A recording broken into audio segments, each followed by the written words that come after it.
పెళ్లికి ముందు ఏ హీరోయిన్ అయినా స్టార్ స్టేటస్ ఎంజాయ్ చేస్తారు. అందులో గొప్పేముంది? కానీ ఇంటి పేరు మారాక, మూడు ముళ్ళు పడ్డాక కూడా అదే దూకుడు చూపిస్తుంటే అప్పుడే కదా అసలు మజా. ఇప్పుడు అలాంటి మ్యారీడ్ హీరోయిన్స్ చాలా మంది ఉన్నారు.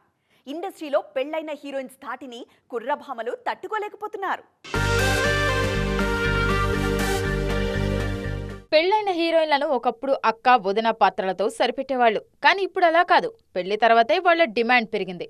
టాలీవుడ్ టు బాలీవుడ్ అదే ట్రెండ్ ఇప్పుడు.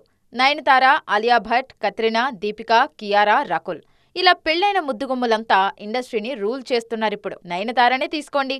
పెళ్లి తర్వాత ఈమె రేంజ్ ఇంకాస్త పెరిగింది. ఒక్కో సినిమాకు 10 కోట్లకు పైగా తీసుకుంటున్న నయన్ ప్రస్తుతం తెలుగులో చిరు, అనిల్ సినిమాలో నటిస్తున్నారు. కాజల్ కూడా వరుస అవకాశాలు అందుకుంటున్నారు. విడాకుల తర్వాత సమంత దూకుడు మామూలుగా లేదు. కియారా అద్వానీ మొన్న వార్ 2 టీజర్లో 3 సెకన్లతోనే సంచలనం రేపారు.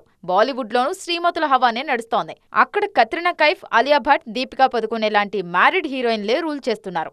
వీళ్లలో ఏ ఒక్కరూ ఆఫ్టర్ మ్యారేజ్ సినిమాలు మానేస్తాం అనట్లేదు.